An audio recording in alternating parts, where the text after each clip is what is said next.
de TV Perú Noticias. Muy bien, hoy, el día de hoy mi invitado es teólogo, ha sido ministro del Interior, ha sido presidente del Instituto Nacional Penitenciario INPE y también ha trabajado muchísimo con jóvenes en estos retiros, pues cuando estaba en una parroquia de nuestra capital. Vamos a conocerlo.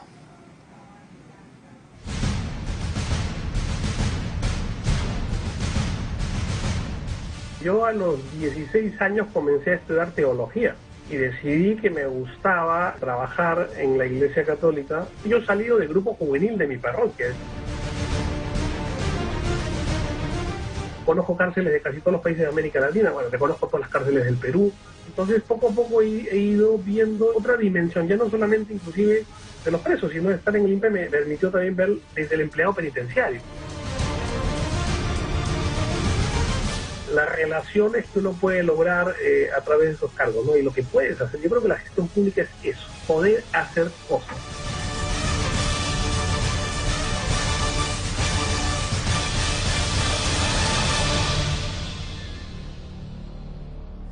Muy bien, saludos a nuestro invitado, como todas las tardes, José Luis Pérez Guadalupe, bienvenido a Plano Detalle, y creo que hemos hecho un buen resumen de su carrera porque de repente quizás, José Luis, muchos no saben que estudiaste teología.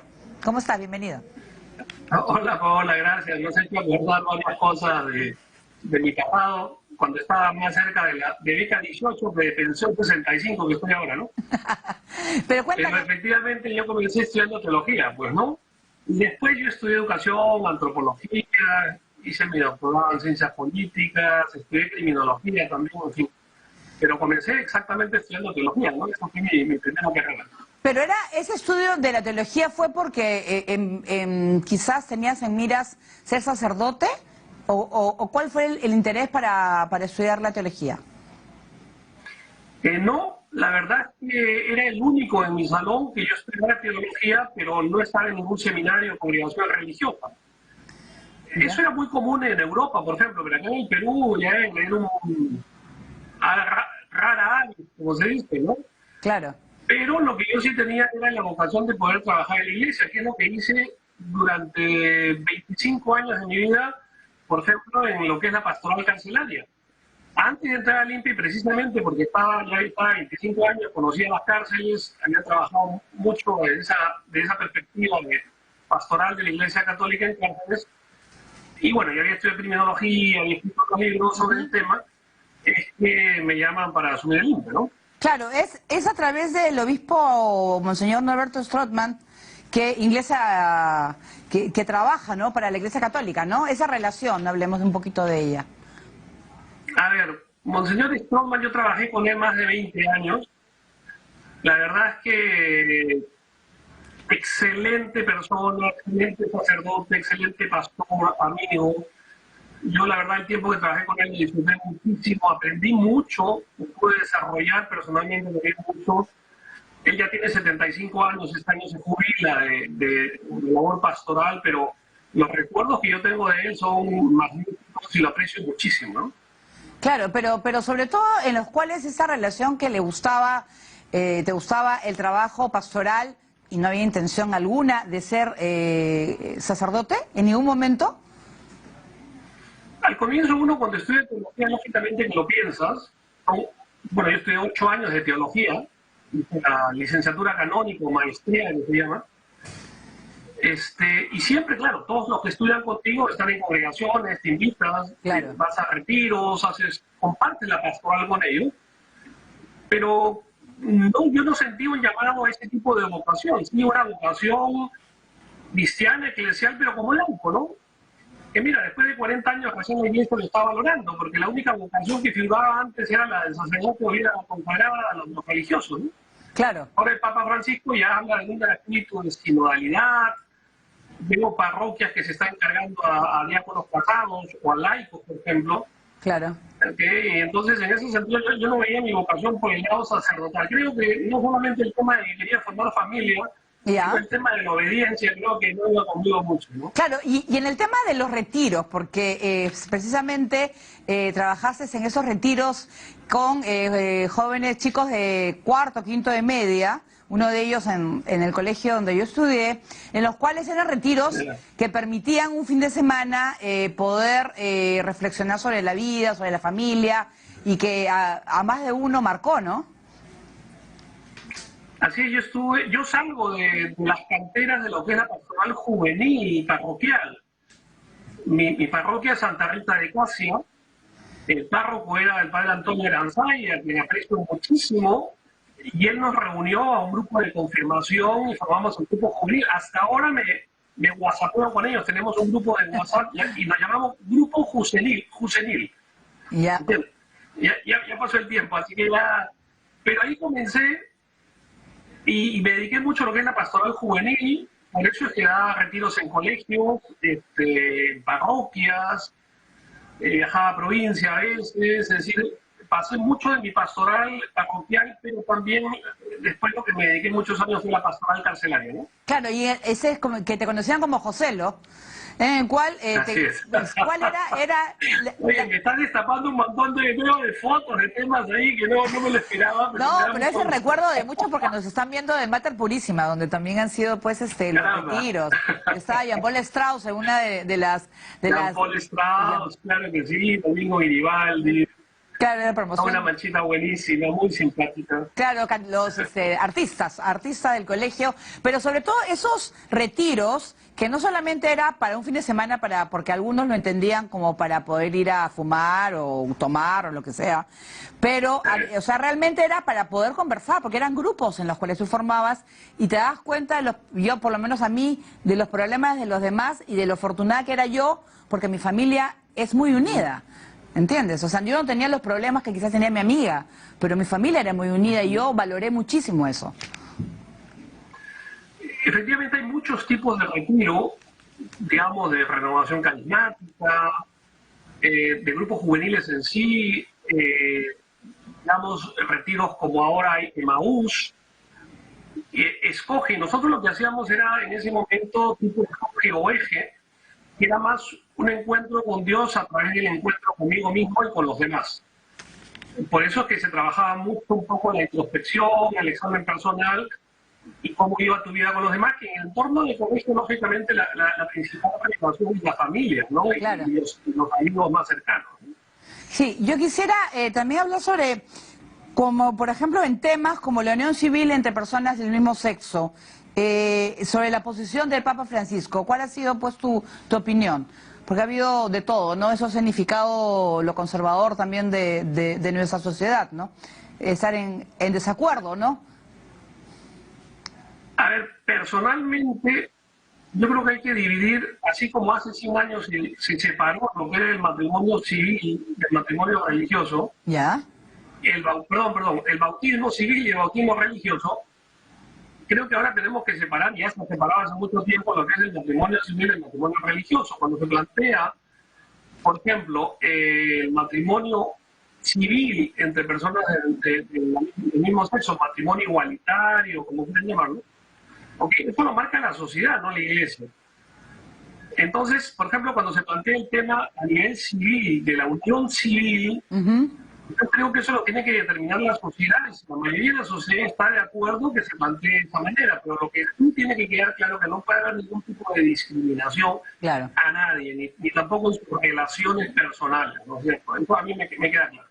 Claro, además, es que lo que pasa es que creo que es la palabra matrimonio lo que molesta, ¿no? Que no se considere como, ¿no? La palabra, más que unión, una pareja que se junta, es protegerse quizás, ¿no? Ambos, en caso muera uno, pueda heredarnos las propiedades, algo más civil, ¿no?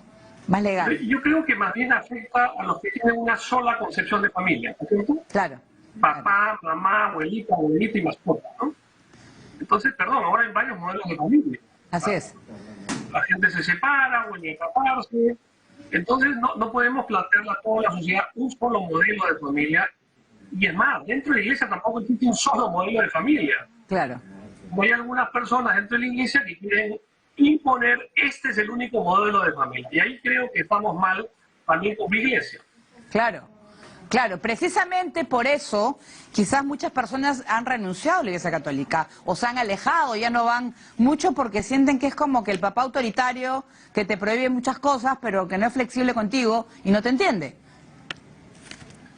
Yo creo que hay otras razones de fondo, estas pueden ser algunas cosas que molestan, ¿no? Pero, a ver, yo hace 30 años, mi tesis de maestría en teología, y yo escribía justamente sobre el crecimiento del grupo evangélico y Así por es. qué se van los católicos de la iglesia.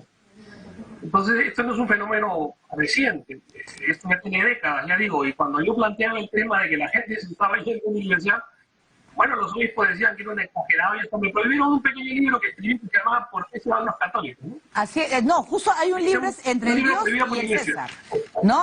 Pero ¿por qué? Lo que pasa es que la Iglesia Católica ha perdido muchísimos seguidores en América Latina. Sí. Y eso se ha visto en los últimos años y el avance de los evangélicos, no sé si es un avance silencioso, pero que se ha dado y es real. El Papa Francisco vino a nuestro país y quiso ir a Puerto Maldonado, ¿no es cierto? Y yo conversé del tema con el obispo y yo me acuerdo que era cómo podían, y ustedes aceptaban porque hay comunidades indígenas que tienen, un hombre tiene varias mujeres, entonces tenían que aceptarlos porque los evangélicos les ganaban por puesta de mano prácticamente. No sé si ese era el tema ahí, el obispo es mi amigo David Martínez de Aguirre. Sí, un español. De Victoria, del País Vasco, ¿no? Yo hice mi doctorado en el País Vasco y estudié criminología en la Universidad del País Vasco. Entonces, sí lo conozco, es excelente tipo. Ha vivido. Muy comprometido, dominico, aunque tienen ahí misiones hace muchos años en la celda. Yo estuve también cuando fue el Papa porque estuve asesorando justamente a la conferencia episcopal en ese viaje del Papa, ¿no? Tuve el honor de poder colaborar en esa visita del Papa, ¿no? Y el Papa Francisco yo lo había conocido antes, en 2007, cuando hubo una quinta conferencia del episcopado latinoamericano en Aparecida, en Brasil, y fue un encuentro de 3 semanas. Yo fui invitado por el Papa Benedicto XVI, solamente éramos 17 laicos de toda América Latina. Y yo era uno de los 17 y estuvimos ahí y redactamos un documento que se llama los documentos justamente de Aparecida, donde el Papa Francisco era el presidente de la Comisión de Redacción, no menos, ¿no? Entonces, y ese documento tiene mucho el sello del ahora Papa Francisco, ¿no? En este momento, Cardenal Bergoglio, ¿no? Así es, pero en el tema del avance de los evangélicos, porque también formas parte pues de un libro también al respecto, ¿por qué han avanzado tanto los evangélicos? Los evangélicos y la política también, ¿no? O los políticos evangélicos. Ellos apoyan ahora campañas presidenciales. Han apoyado a Jair Bolsonaro. Sí, hace 30 años, hablando de un fenómeno religioso, que era la transformación religiosa de América Latina, la digo, y donde no solamente no tuve acogida dentro de la Iglesia Católica, sino que fue hasta censurado en ese libro. Y en los últimos 5 años estoy trabajando un fenómeno que ya no solamente es religioso, sino religioso político. Así es. Es decir, los evangélicos que ahora incursionan protagónicamente en la política. Y en estos 5 años he escrito 5 libros sobre el tema, sobre el Perú, sobre América Latina, con un equipo potente que tengo en 12 países del continente, gracias a la Fundación Konrad Adenauer, el último libro de 500 páginas. Y el año pasado publicamos un libro inclusive en Brasil, que lo edité con Brenda Carranza y 12 investigadores brasileños. Novo ativismo político no Brasil, os evangélicos do século XXI. Y ahí contamos justamente cómo en Brasil, que no es el país donde tiene mayoría, más evangélicos, porque los evangélicos sobre todo están en Centroamérica, con Nicaragua, Guatemala, El Salvador, Honduras, con 40% de evangélicos en promedio, o sea, en 10 años o 20 máximo los católicos vamos a ser la primera minoría religiosa. En Brasil es donde más éxito político han tenido. Y analizar todas las estrategias, y lógicamente el tema de Bolsonaro, ¿no? Que llegó un poco a empoderar lo que ya estábamos trabajando. Es decir, antes de que ganara Bolsonaro ya habíamos publicado libros y decíamos, mira lo que se viene, mira lo que se viene. Y se vino Bolsonaro, ¿no? Entonces, por eso es que este libro del 2018, Evangélicos y Poder en América Latina, en un año lo presenté en 10 países, ¿no? Claro. estuve en toda América Latina, estuve en Alemania, y en algunos departamentos de Naciones Unidas, en Nueva York, fuimos a presentarlo, porque todo el mundo decía, bueno, cuéntenos qué es esto de Bolsonaro, o sea, Claro. cuéntame qué es esto de los pentecostales que están en la política. Entonces, claro, mientras que la gente se asombraba porque pensaban que era un fenómeno actual, nosotros ya teníamos varios años estudiando, ¿no? Claro. Y algunos libros, ya digo, gracias a la Fundación Konrad Adenauer y al Instituto de Estudios Social Cristianos, que también pertenezco hace 20 años, ¿no? Claro, y además ese tema de Bolsonaro, en el cual fue el gran apoyo, hace 30 años Fujimori también, en los cuales estuvo Pero es un fenómeno distinto. distinto. Sí, justamente el quiebre viene en los años 80.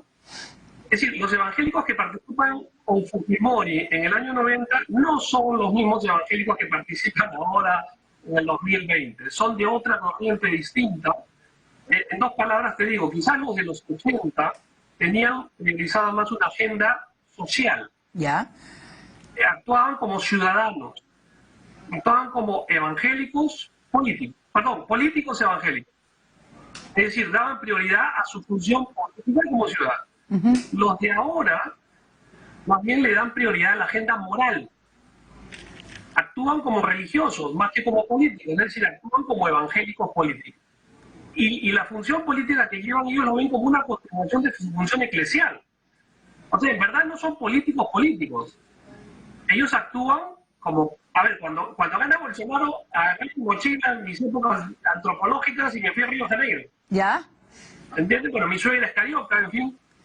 Y fui y comencé a entrevistar a gente, todavía no asumía a Bolsonaro, y conversar con muchos evangélicos y pentecostales. Y una de las cosas que me llamaban la atención, los evangélicos siendo tan estrictos en temas morales, ¿cómo habían podido apoyar a una persona misógina, Claro. homofóbica, racista, irascible, era la tercera esposa, ¿sí? Y uno de ellos me dijo, que me dio la clave, y dijo, Bolsonaro es el eleito de Deus, es el elegido de Dios. Sí, bueno. ¡Wow! Dije, Wow, no lo puedo creer. es fuerte. Y recién entendí esa frase fuerte, o sea, haga lo que haga, él es elegido de Dios. Y eso solamente lo llegué a entender en toda su dimensión cuando vi en Netflix una serie que se llamaba The Family, Sí.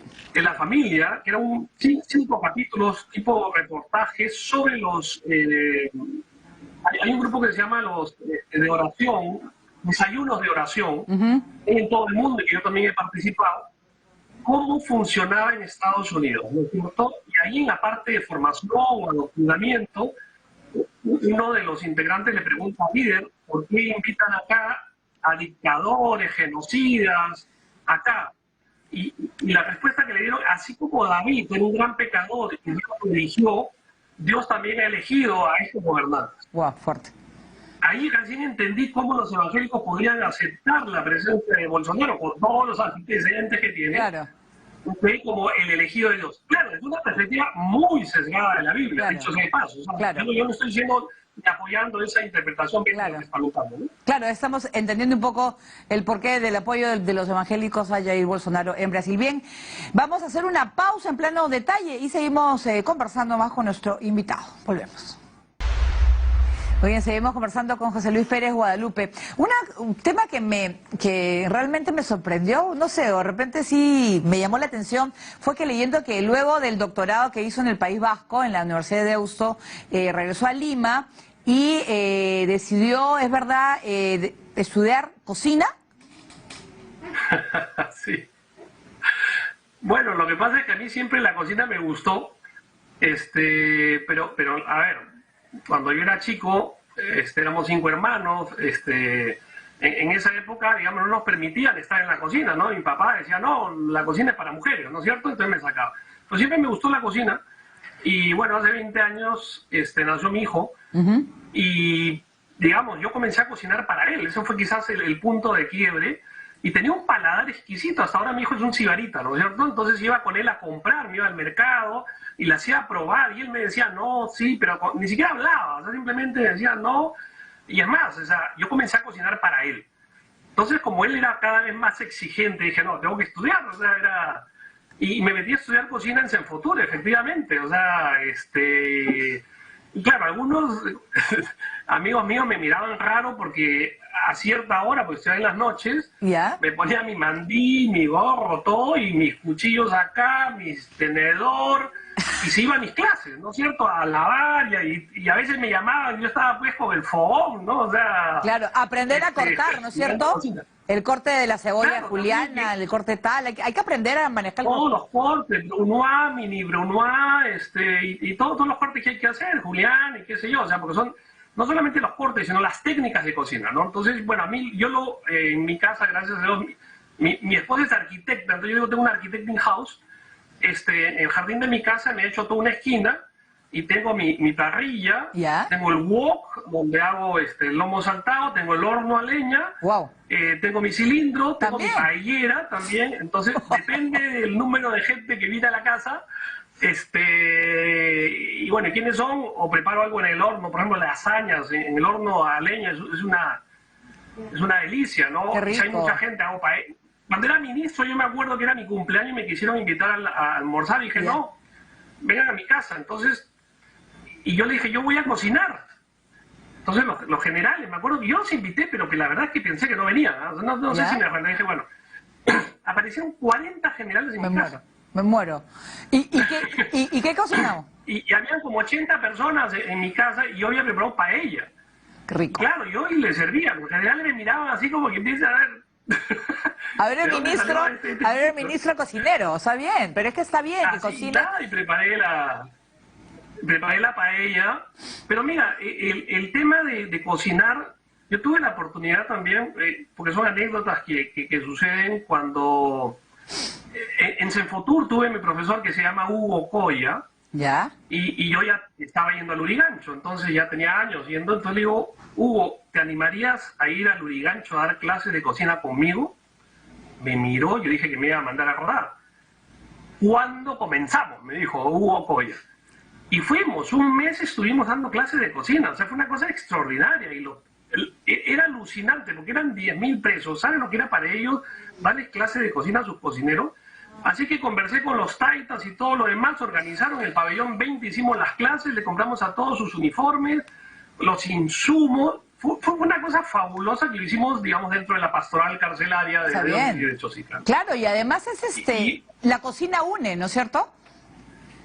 Une de una manera increíble. Mira, cuando yo era ministro, tú sabes que recibes muchas invitaciones de los embajadores, ¿no? Conversas. Y yo decía, bueno, ¿cómo digamos, gratifico o, ¿me entiendes? Reconozco a ellos, pues claro, ¿a dónde los voy a invitar? O sea, y me acuerdo que eran un día antes de las elecciones generales, y yo invité a mi casa a un grupo de embajadores, y les dije que por favor en la invitación dijeran que yo voy a cocinar, lomo saltado. Qué rico. Entonces los embajadores pensaron que era broma. Entonces cuando vinieron, bueno, atendiéndolos por supuesto en la casa, en fin, y en un momento dije, bueno, ahora me toca cocinar. Y entonces todos los embajadores pensaban que estaba bromeando, ¿no? Estaba pues el embajador de Chile, de España, de Brasil, de México. La verdad fue una cosa muy simpática y comencé con el flambeado pues, de lomo Qué saltado. rico. Y claro, el embajador de Inglaterra, por ejemplo, alucinado, me filmó todo y a la semana siguiente que me lo dice, me dice, yo lo he filmado, me dice el ministro, y en un día tenía 1000 likes, o sea, no podían creerlo, ¿me entiendes? Que estaba en la casa del ministro cocinando. Claro, Era rompías una el cosa molde, muy, ¿no? muy simpática. Rompías el ¿Perdón? molde, ¿no? De la formalidad, que es la política, ¿no? La formalidad del cargo Sí, y público. yo no soy formal, yo recién me he puesto corbata y saco cuando entré al INPE, porque antes no usaba, ¿entiendes? Yo estaba a cargo de la pastoral social del cono este de Lima, la sede estaba en Huaycán, del obispado, entonces me paseaba y tenía que trabajar desde Chosica, Santa Eulalia, San Juan del Lurigancho, Ate, Vitarte, entonces claro, corbata y saco es lo último que tú necesitas, ¿no? Claro. Entonces, bueno, a mí siempre me ha gustado estar en el campo, ¿no? Está- En la acción. Estábamos hablando del País Vasco, donde hizo un doctorado, fue de que criminalidad tenía que ver, ¿no? Era un doctorado sobre ese tema. ¿Eso fue antes de ingresar al INPE? Sí, claro, yo estuve primero 2 años en Chile. Yo aquí estudié primero teología, educación y antropología. Y mi tesis de antropología, justamente mi libro Faites y Atorrantes. Me fui a Chile a estudiar sociología, hice mi tesis sobre la cárcel de allá de la PENI, la Penitenciaría de Santiago, sobre la relación entre drogas y delincuencia, y de ahí pasé a hacer un doctorado en la Universidad de Deusto en Ciencias Políticas y Sociología. Y la tesis la hice sobre cárceles en América Latina, pero al mismo tiempo, gracias a Dios estaba becado, pude hacer también una maestría en criminología de 10 años en la Universidad del País Vasco. Entonces al mismo tiempo me tenía que ir a San Sebastián, preciosa ciudad. Hermosa. Estaba en Bilbao, a San Sebastián 2 veces por semana a mis clases de criminología. Estuve 3 años ahí estudiando criminología también, y ahí saco la maestría en criminología. O sea, junté las dos cosas y ya cuando vengo, ya venía con la tesis doctoralista, en fin, y volví a trabajar con Monseñor Stroman, de quien hemos hablado, y yo feliz de la vida a ocuparme, ya digo, de la pastoral social del cono oeste de Lima, de toda la diócesis de Chosica, ¿no? ¿Es difícil trabajar con los presos, con los internos de los penales, o no? O simplemente lo que pasa es que son personas que hay de todo y privadas de su libertad, entonces eso los hace, de repente, hay mucha gente que puede tener miedo quizás del ambiente, ¿no? De la situación. Mira, quizás las cosas que pude o que pudimos hacer en el INPE, 3 años y medio que estuvimos ahí, mucho tuvo que ver con los 25 años que yo había pasado como pastoral carcelaria. Entonces conocía a Cana, conocía a los internos, conocía la psicología, cómo se organizaban por dentro. Es decir, y eso a mí me ayudó mucho. Y uno de los lemas que teníamos en el INPE era: si tú tratas a los internos como presos, te van a responder como presos. Pero si los tratas y los ves como personas, te van a responder como personas. Y esa era la experiencia que yo había tenido en 25 años, ¿no es cierto? Entonces, yo estaba acostumbrado a conversar con ellos. Y es más, en Lurigancho, yo iba a tomar desayuno cuando yo estaba en el INPE una vez por mes. Con todos los delegados nos juntábamos y veíamos los problemas, las cosas. E igual habían balaceras, batacazos, y poco a poco fuimos ajustando. Llegó el 2013, Paola, y quizás eso la gente no se acuerda, no lo valora, y a partir del 2013 se acabaron los motines, se acabaron las balaceras, las tomas de rehenes, se pacificaron las cárceles. Y si tú, digamos, dominas Lurigancho, dominas todos los penales del país. Lurigancho es el decano de todos los penales. O sea, si tú ganas Lurigancho, ganas el sistema, ¿no es cierto? Entonces, a partir de ahí eso se ha mantenido, ya digo, ya no hay los motines, hasta lamentablemente que se manejó muy mal en el gobierno anterior los temas de la pandemia en cárceles, ¿no es cierto? Claro. Aquí recién se dieron motines que eran inevitables, no solamente acá, en todo el mundo, pero durante todos estos años se estuvo pacificando los penales. O sea, la gente, claro, no lo valora, no se da cuenta, pero dejaron de haber motines, toma de rehenes, ya no hay balaceras. Cuando yo estaba, me acuerdo, en el año 2006, como iglesia, los internos quisieron hacer un pacto porque había una broncaza, y como iglesia nos entregaron 2 sacos de armas. ¡Wow! Fui con Monseñor Stroman, ametralladoras, pistolas, granadas de guerra. Y eso era lo que nos entregaban. Imagínate lo que tenían los arsenales que tenía cada pabellón adentro. Claro. Ahora ya no hay.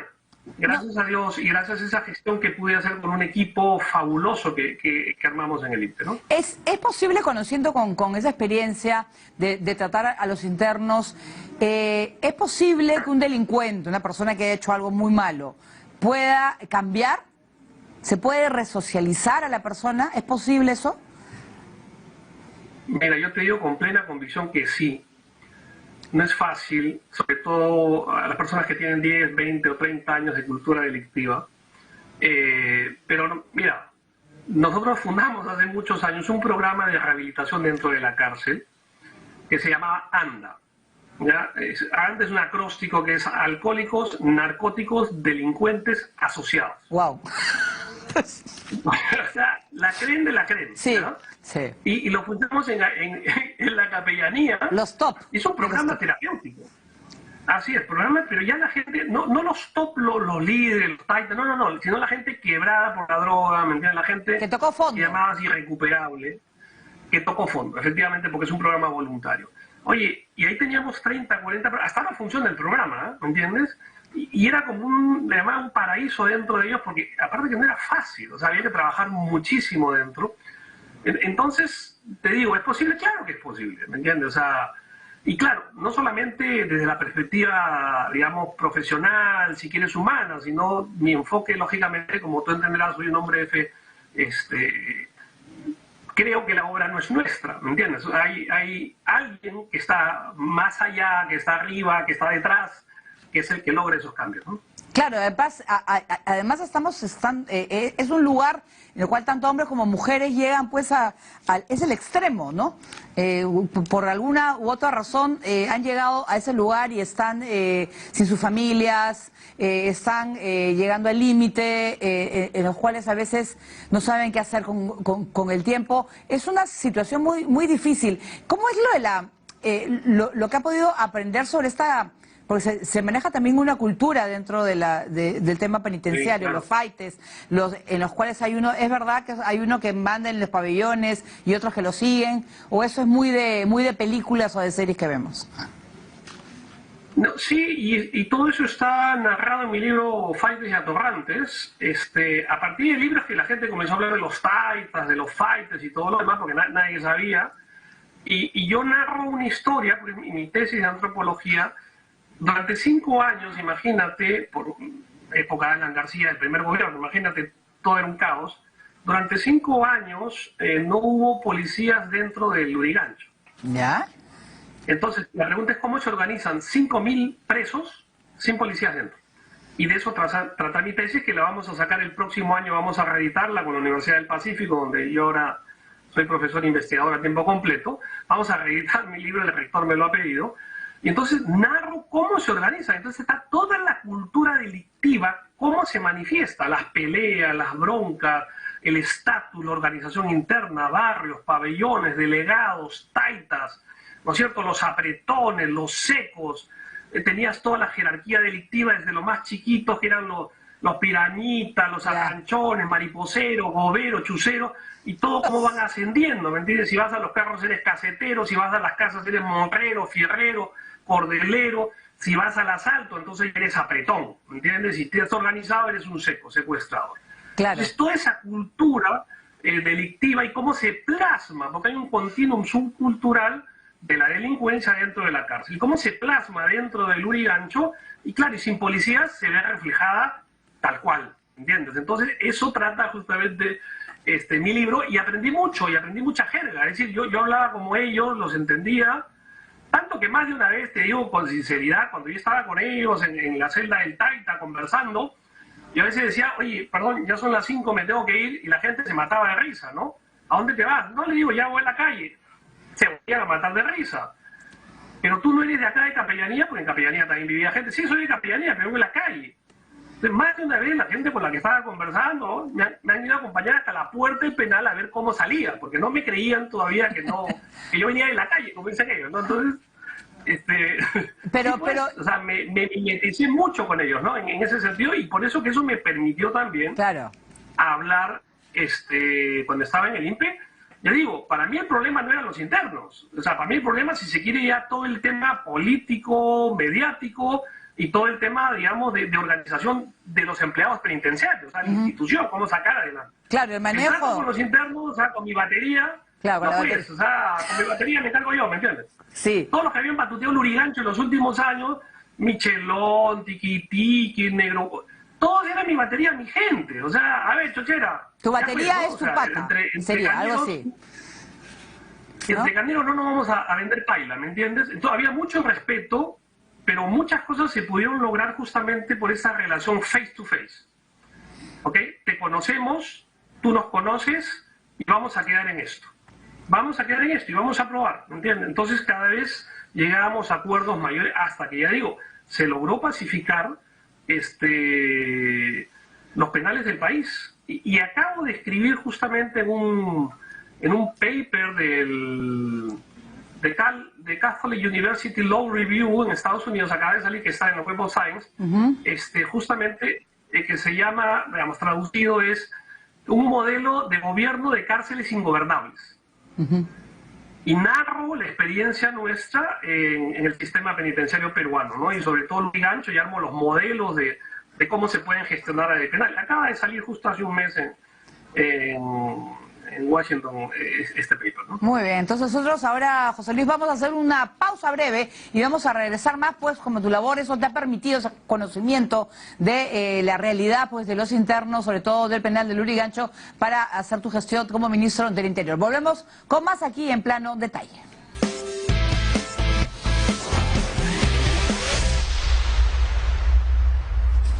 Bien, seguimos con nuestro invitado José Luis Pérez Guadalupe. Bueno, fue ministro del Interior y estábamos hablando sobre las penales y la criminalidad. Fue durante su gestión, pues, esta lucha contra la criminalidad en el Callao, ¿no? Que realmente fue, pues, una época dura y se logra, pues, la captura de Gerson Galvez Calle, alias Caracol, ¿no? Esa gente, se puede hablar en términos gente brava, ¿no? Del primer puerto, ¿no? Que realmente, pues, realmente daba mucho miedo, ¿no? Pues a la gente, a los vecinos. Sí. Sí, efectivamente fue una época muy dura en el Callao. Declaramos estado de emergencia, pero sin que entren las Fuerzas Armadas. Estaba ahí el general Clube Galeaga, me acuerdo, y eso permitió muchas capturas, ¿no? Porque teníamos bajo la declaratoria de emergencia, no necesitamos una orden de juez para entrar a una casa y para detener a alguien, ¿no es cierto? Claro. La policía, digamos, nuestra buena policía tiene bien mapeado dónde están los centros de delincuencia, cómo son las bandas, cómo se organizan. Y un chico, la verdad, que movía su pelota, movía su... era justamente Caracol desde el penal. Yo lo conocí más bien en el penal, ¿no es cierto? Y claro, ahora ya está en Chayapalca, ¿no? Donde tiene que estar, la verdad. Una pena como gente puede malograr su vida de esa manera, porque Caracol viene desde Balanguita. O sea, él tiene una cultura canera desde adolescente, ¿no es cierto? Claro. Desde chico, y va ascendiendo en ese mundo y mira cómo termina, ¿no? O sea, y es altamente probable que quede ahí hasta el final de su día, ¿no? Claro, ¿no? Y además él era parte, pues, del líder de Barrio King, en el cual después había la inseguridad en el primer puerto, pero sobre todo es la inseguridad, es lo que a la gente le asusta, ¿no? El robo, ese robo en moto que hay actualmente, ¿no? Dos en una moto, te quitan el celular o por jalarte la cartera te arrastran, como pasó con el sobrino de Paolo Guerrero, ¿no? Que por robarle el celular murió el chico. Entonces, usted ha escrito un libro, Manual sobre Seguridad Ciudadana. ¿Cuál es el primer paso que se debe hacer realmente para lograr, pues, que Lima y todas las ciudades y pueblos del Perú sean realmente seguros? Mira, frente al tema de la seguridad ciudadana tienes dos elementos. Primero, el aspecto, digamos, de la delincuencia como fenómeno social y la institución que va a combatir ese fenómeno delictivo. Entonces, si tú tienes poco fenómeno delictivo, ¿okay?, no necesitas mayor fuerza en número o en capacidad para contrarrestar a la delincuencia. Digamos, en Canadá no tienes grandes culturas delictivas, ¿Ya? No necesitas una fuerza, digamos, tan potente numéricamente o de preparación para ello. Canadá tiene menos policías por millón de habitantes que en el Perú, ¿ok? Pero si tienes, como ahora se está dando en el Perú, cada vez hay más delincuencia como fenómeno social, lógicamente necesitas una policía mayor en número y mayor capacidad, y es lo que lamentablemente no tenemos. Y no tenemos por muchos factores, porque no es un tema de ahora. Es decir, yo he contado que en los últimos gobiernos de Toledo, Alan y Humala hemos tenido 7 ministros del Interior, claro, por cada gobierno. Es un desastre. Y el último quinquenio ya ni lo cuentas, han tenido 11 ministros del Interior en 5 años. ¿Okay? Y ahora mira lo que tenemos, o sea, que ya prefiero no hablar para no deprimirme. Entonces, si tú tienes, claro, un fenómeno delictivo que va creciendo cada vez más y un plano político que no da pie con bola, y eso es lo que tiene que determinar una buena institución como la policía, entonces te has ganado todos los tickets como para que esto siga creciendo. Pero ahora, ¿cuál es el fenómeno actual? Y eso es lo que la policía tiene que adelantarse al fenómeno delictivo, no al revés, y creo que a veces nuestra policía llega un poco tarde. Mira, cuando yo hago en este libro Faitos y Atorrantes una radiografía de la cultura delictiva y una escala de la delincuencia, por ejemplo, no habían raqueteros. Hace 25 años no había raqueteros. Sicarios, marcas, extorsionadores. Estos 4 tipos de delitos no existían hace 20 años. ahora sí, y son los que más, ¿de acuerdo?, producen esta inseguridad ciudadana. Claro. Entonces la delincuencia va cambiando, se va adaptando, se va volviendo mucho más violenta, ahora hay mucho más uso de arma de fuego que antes, y para contrarrestar a esto, ¿me entiendes?, en este momento lamentablemente no tenemos una policía que sea capaz de combatir. ¿Qué cosa es lo que más asusta, agrede y crea esta inseguridad ciudadana? Son los robos callejeros, como tú bien has mencionado. El celular. Los raqueteros. Claro. El celular.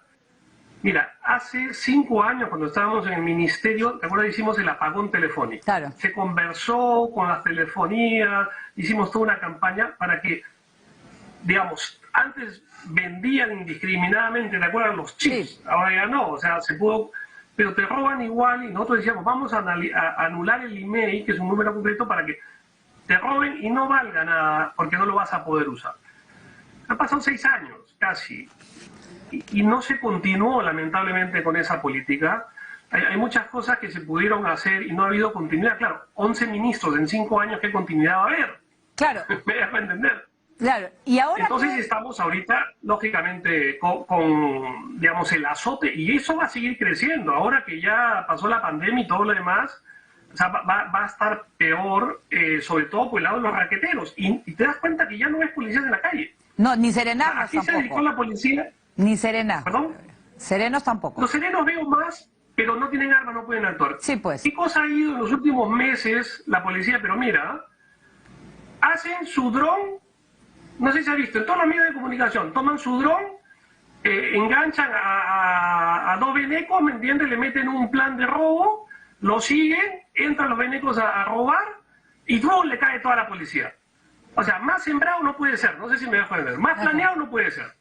Claro. Te sacan cada día, ya, el operativo, por favor, pues eso ya engaña a quien quiera, pero eso estás haciendo, oye, para la galería está bien, pero ¿qué estás haciendo internamente? O sea, ¿cómo estás atacando la inseguridad? Y no vemos policías, lamentablemente, en la calle, que están así, digamos, alerta. No tiene que esperarlos a que ellos ataquen. Bueno, esperamos. Tienes que ir a buscarlos a ellos. Muy bien, se ha pasado el tiempo rapidísimo. Yo quiero agradecer a José Luis Pérez Guadalupe por el tiempo que nos ha dado. Hemos conocido mucho más, sabemos de los libros que ha escrito sobre los evangélicos en América Latina, ahora el manual sobre seguridad ciudadana, y hemos podido conocer también que es un anfitrión y le gusta muchísimo cocinar, y sobre todo de facetas distintas de teólogo y también exministro del Interior. Muchas gracias por estar en Plano Detalle, gracias por estar en TV Perú.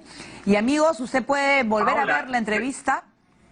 Gracias. Gracias a ti, muchísimo. No, yo te agradezco porque la verdad no esperaba que sacaras estas fotos, estas imágenes, me hicieras preguntas de temas que la verdad que me he tenido que acordar un poco de mi vida. Te lo agradezco muchísimo y lo he disfrutado un montón. Muchas gracias, Pablo. Muy bien, muchas gracias a José Luis Pérez Guadalupe, y lo puede volver a ver en YouTube y en Facebook de TV Perú Noticias. Muchas gracias por acompañarnos y por supuesto continúe con TV Perú.